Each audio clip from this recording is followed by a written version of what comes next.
All right, for today's video review, we're going to be taking a look at Transformers Thrilling 30 Chromia, a very cool little figure here, and honestly, still my preferred version of Chromia. We've had a few different versions of her since then, but this one is still my favorite. So I haven't gotten like the Siege version or the new Legacy version that came out last year, this year. I can't even remember when that figure came out. But yeah, she turns into a little Cybertronian motorcycle here. It's very very Tron cycly, which I definitely appreciate. What's kind of neat about this figure is it's actually a retool of the Transformers Prime RC figure, specifically the RID one, not the first edition one.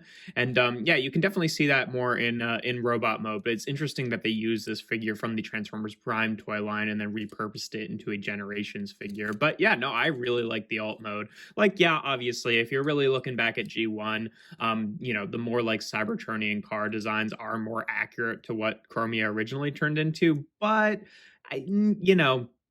I feel like this kind of suits her better. I don't know. I tend to kind of conflate her character with the Transformers Prime version of RC, just because, like, oh, she's the blue kind of tough one, where it feels like that's a bit more like Chromia's character as opposed to like RC's character. And like I prefer RC turning into the pink car and Chromia turning into the blue motorcycle, and just having her be kind of that version of that character. But yeah, it rolls pretty decently well here. Obviously, being a motorcycle, it won't like stay upright. She does have a little kickstand here, which you can fold down. I do find that it kind of scratches up against the white paint here and kind of leaves little scuffs. You can push it up. You're kind of pushing it past this tab though, so do it however you want, I guess.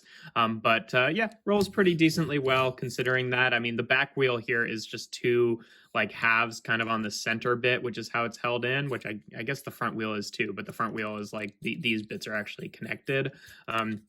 So yeah, I always find that the back wheel doesn't stay tabbed together quite as nicely as I'd like it to. Like it always wants to split down the middle here a little bit, which is kind of annoying. But you can also give her a little bit of steering here too with the front wheel. I see a lot of pictures kind of displaying it with this kind of like out more like that, which you definitely can do. But this does kind of like compress a bit more to actually sit a little bit more cleanly in on the bike, and that's how I prefer it. But yeah, to each their own.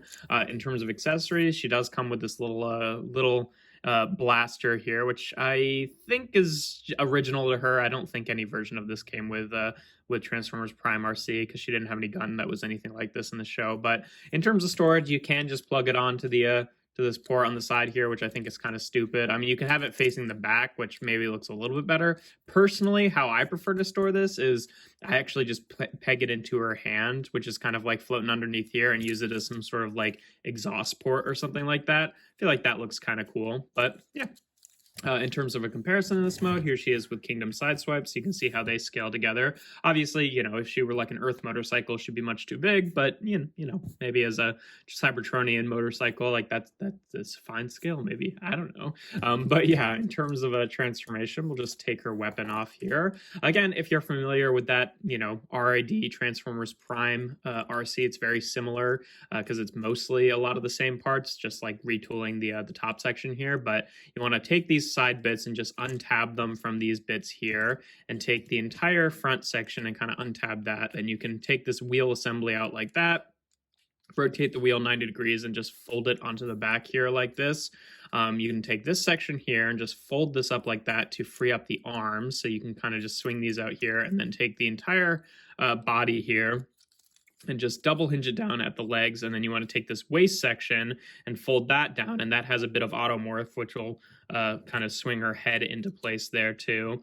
And you can click that into place, and then you could have her be like a movie verse kind of monopod kind of thing going on here. But you are supposed to split the legs here and then just kind of fold these forward and then rotate them back on this angle here, so the wheels sit on the back of her legs there. And then you can kind of, just take this whole bit. It will kind of hinge down a bit more and sit on the back.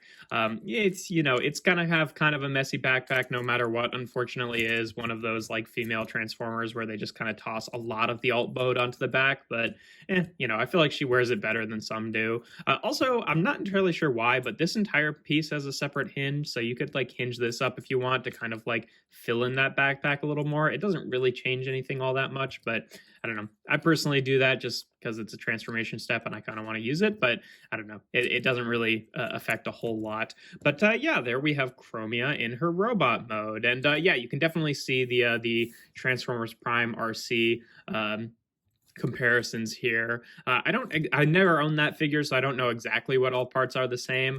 But there are some interesting things, like, you know, she's got these like biceps up here that are actually just these like clipped on pieces that are clearly just like clipped onto the, you know, like wheel spokes kind of vibe of Transformers Prime RC, and just has these pieces on there for her just to kind of like, you know, bulk out her forearms a little bit, her upper arms a little bit, which is kind of an interesting way to do that. But yeah, you know, some bits are the same, but honestly, she does kind of hold her own identity. I love this head sculpt. It's you know, definitely very IDW-esque. But yeah, no, it's a pretty good looking head sculpt. A little weird that she has like pitch black eyes, but I don't know. Honestly, it works well for her. In terms of articulation, the head is on a ball joint. It can rotate around like this. It's one of those ones where the ball joint itself is actually connected to the body rather than the other way around. So, you know, sometimes those can be a little bit more expressive. Shoulders are on ball joints, which can rotate around like that. And out to the side, you could use this transformation joint, which kind of folds it down to the side a little bit, but you know, doesn't really accomplish a whole lot. She's got ball joints at the elbows, which give her a bicep swivel, and a little over 90 degrees ball joints at the wrists, so she can bend her wrists in like this and then also rotate them around. Nothing at the waist, just because of how it folds up for transformation. Hips can go forward and backward and out to the side. You kind of have to move this bit out of the way for the side-to-side movement, otherwise that kind of like encloses the thighs there, but it does a pretty good job of getting out of the way. She's got a thigh swivel right there, about 90 degrees of bend at the knee, and then nothing really at the feet. There's just a very, very slight A stance sculpt, which, you know, because her feet are so thin, it, you know, it doesn't really accomplish a whole lot, but, you know, you can have her be pretty wide-legged and it still kind of feels like her feet are flat against the ground just because they're so thin anyway. Obviously, we can give her her gun here, which she holds, and it works pretty well because she's got that wrist swivel on the kind of open hand sculpt. You can actually kind of have it resting in her hand like this, which is pretty cool. It's not something you can like really accomplish with a whole lot of figures. There's no real like official storage space. I mean, you could just peg it onto her leg here and call it a day. What I personally choose to do is I always just kind of like wedge it here into the backpack, so it kind of sits up like that. I feel like that works pretty well, and it's pretty secure in there. It doesn't really get in the way of anything, which is cool. This design was definitely used for like as inspiration for like the IDW design, and also later the Cyberverse design as well. And in those designs, they like had it so that the front section here could like come off and be used as like some sort of riot shield, which always would have been a really cool thing for this toy to have done, and actually, you know, had a reason for her to have this like big backpack like that. But I think that there were a few upgrade kits at the time that like made that happen, but it, you know, in and of itself, the figure doesn't actually do that. But it, you know, it's a cool kind of like using the toy as inspiration kind of example in different media, so that's kind of cool. But yeah, in terms of a comparison in this mode, here she is again with Kingdom Sideswipe, just so you can see pretty much in an average size deluxe there. She's like a tiny bit taller than him at the head. And yeah, like I said, you know, I don't have like the newer versions of Chromia, but this is just, I don't know, they'd have to completely reinvent it, I think, to make one that's better to me than this figure, because I just really like this figure. Like, yeah, she's got like the whole backpack thing going on, but honestly, I think she wears it kind of well, and it's a little bit more interesting. And like, I don't like that, you know, the more recent versions of her, like how they did with the Siege one, they pretty much did like a redo of like the like Moon Racer and Firestar mold from Power of the Prime, so she felt just like too samey to the other versions of like the characters that she's supposed to interact with, whereas I'd prefer them to have a little bit of variety. Like, this is something they fall into with the female Transformers a lot, where it's like they do one female Transformers mold and then they turn it into RC and Elita 1 and Chromia, and it's just like, okay. It's like, is there more than one female body type in Transformers? But you know, there's been a few over the years, which is why I personally prefer to keep Thrilling Thrilling 30 Chromia as my definitive version of the character. But yeah, no, she's a lot of fun. It was a good mold to begin with, and I definitely prefer it kind of recontextualized as a Cybertronian vehicle as Chromia. But yeah, that's pretty much all there is to her. If you enjoy my videos, make sure to leave a like and consider subscribing to the channel. I do reviews every Tuesday, Thursday, and Sunday. And without further ado, here we have Transformers Thrilling 30 Chromia.